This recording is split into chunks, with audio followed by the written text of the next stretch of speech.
খুনের ছেলে?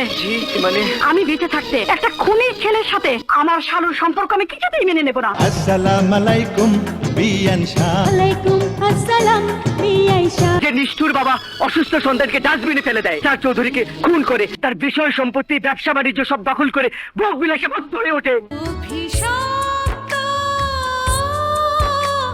অভিশপ্ত। এই 13টি চলচ্চিত্রের মধ্যে সবচাইতে ব্যবসা সফল চলচ্চিত্র কোনটি এই যে বললাম আপনার মতে? মানে থাকে না যে অনেক super duper hit, super duper hit বললাম তো, ব্যবসায়িক প্রেমের জ্বালা ব্যবসায়িকভাবে তখনকার দিনে 12 কোটি টাকা বিজনেস করছে আমার প্রেমের জ্বালা। শুধু তাই না, এই ছবির গান যে কিনছে অনুপমের আনোয়ার, হ্যাঁ। সেও এই ছবির গানের টাকা দিয়ে আজও অবধি ইউটিউব থেকে সে কামাইতেছে। তখনকার দিনে আমার ছবির সর্বোচ্চ গান বিক্রি হয় 5 লক্ষ টাকা। এটা ইতিহাস ছিল তো। বাহ বাহ, দারুণ। এবং সে এই গান কেনার পরে সেই গান বিক্রি করে মানে বাড়ি গাড়ি সব কিছু সে বলে, অনুপম আনোয়ার আমার কাছে কৃতজ্ঞ, বলে যে আপনি গানগুলো আমার খুব জীবন পাল্টে দিছে। তো এরকম সে বাইসে বাইসে অনেক ছবির গানই সে নিত, ভালো ভালো গানগুলো নিত এবং আমার এই গানগুলো দর্শক সমা দিত। এবং শুধু তাই না, আমার প্রত্যেকটা ছবিতে আমার গান কিন্তু আছে। তুমি দেখো, যে কোনো ছবি দেখো, আমার গানের ছবি পাইবা যে গান হিট আছেই। তুমি বিএন সাহেবের বলো, ভাইয়ের শালি বিএন সাহেব ভালোবেসেছে, তুমি হবে, তারপরে তুমি বলো ভাগ্যবতী, বলো তুমি হবে বউ গো, আমি হবো শালি।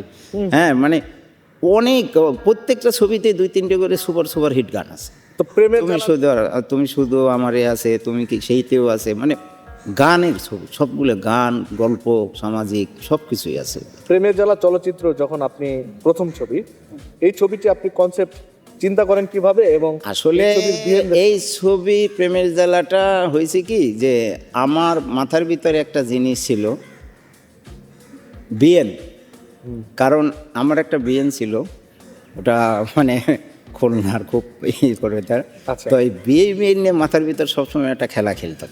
আচ্ছা, তো ওই নিয়ে এই যে বিএন সাহেবের গানটা কিন্তু, আসসালামু আলাইকুম বিএন সাহেবের গানটা কিন্তু ওই জন্যই লেখা। আচ্ছা। তো ওই বিএন গল্পটাই মানে ধারণা করে তো একটা গল্প সাজাইলাম। গল্প আপনি লিখেছিলেন? জি, গল্পটা সাজাইলাম, তারপরে এই গল্পটা লেখাইলাম আমি আরেকজনের দিয়ে, রাইটারে দিয়ে। তখন নতুন আমি সব কিছু তো আর করা যায় না, সংলাপ টামলাপ লেখাইলাম। লেখানোর পরে দেখো, বুলুল ভাইয়ের সাথে আমার একটা বেশ কি বলে হৃদ্যতা হয়ে গেছিল অ্যাসিস্ট্যান্ট লাইফ থেকে। আচ্ছা।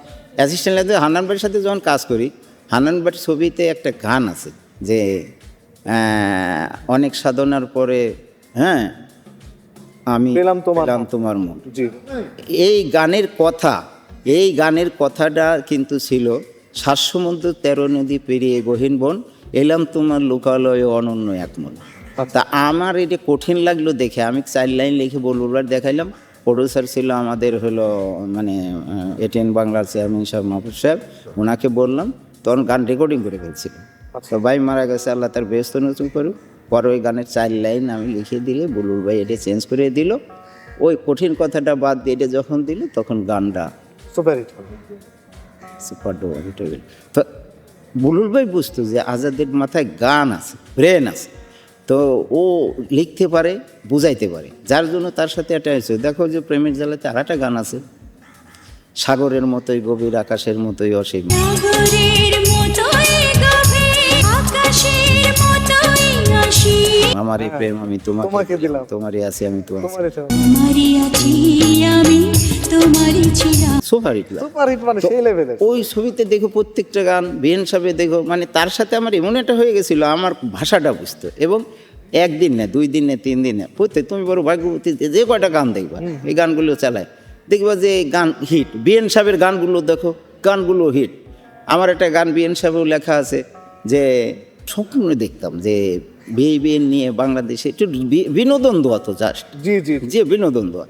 তো ওই জন্য দেখো, তুমি চালাই দেখবা, ছবিগুলো চালাই দেখলে গানগুলো পাবা। তো আপনার যে প্রেমের জ্বালা চলচ্চিত্রে শুটিং এর সময় কোনো স্মৃতিচারণ, কোনো মজাদার কোনো ঘটনা? ওটা তো মানে মিরাকেল ব্যাপার। আচ্ছা, কাজ করতাম এতেশাম সাহেবের সাথে, মুস্তাফের সাথে, 2 জনই রোমান্টিক ছিল, 2 ভাই রোমান্টিক, মানে আপনার প্রেমের হাসি খুশি।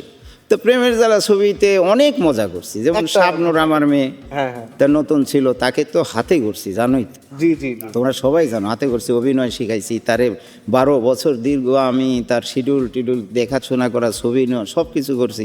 সে আমার মেয়ের মতো। জি তো সে আমাকে খুব শ্রদ্ধা করে, এখন পর্যন্ত আজও পর্যন্ত শ্রদ্ধা করে, এবং ওই শ্রদ্ধার পাত্র হিসাবেই তার কাছে আমি এখনও পর্যন্ত আছি। এবং তাকে নিয়ে আমি যে ছবিগুলো বানাইছি সবগুলো ছবি কিন্তু দেখো আপ টু মার্ক, সবগুলো ছবি, প্রত্যেকটা ছবিতে দেখো শাবনূর আছে। হ্যাঁ, সেটা তো আমি জানি। সাবলীল shooting spot-এ অভিনয়, কোনো মানে শুটিং মজাদার স্পটে ঘটনা? কত মজা। শাবনূর তো আমার হাতের মাখানো ভাত ছাড়া কোনো দিনও খাইতো না। আচ্ছা, শুটিং শেষ, সে বসতো, আমাকে ডাকতো, আপনি ভাত মাখা দিবেন তারপরে আমি খাবো। ওই আমি মাখা দিতাম, এরপরেও খাইতো। মানে এরকম ছিল, আমার হাতের ভাত খাবে, মানে মাখানো ভাত খাবে। তারপর আমরা অনেক মজা করছি, মজার কথা তো আর এত বলতে পারবো না, অনেক মজা করছি এবং খুব আনন্দে কাজ করতাম। আমরা কিন্তু আর্টিস্ট এবং টেকনিশিয়ান সব বন্ধুর মতো কাজ করতাম এবং সবাই মজা পেত। কারণ আমি সবাইকে বলতাম সবাই হাসি খুশি থাকবো। আমরা যেহেতু ফ্যামিলি ছাইড়ে একটা আউটডোরে আসছি, সবাই এখানে আসি, কাজ করতেছি, হ্যাঁ, সবার সাথে একটা হৃদ্যতা আছে, তো কেউই মন খারাপ করে থেকো না, তাইলে কিন্তু শুটিং হবে না।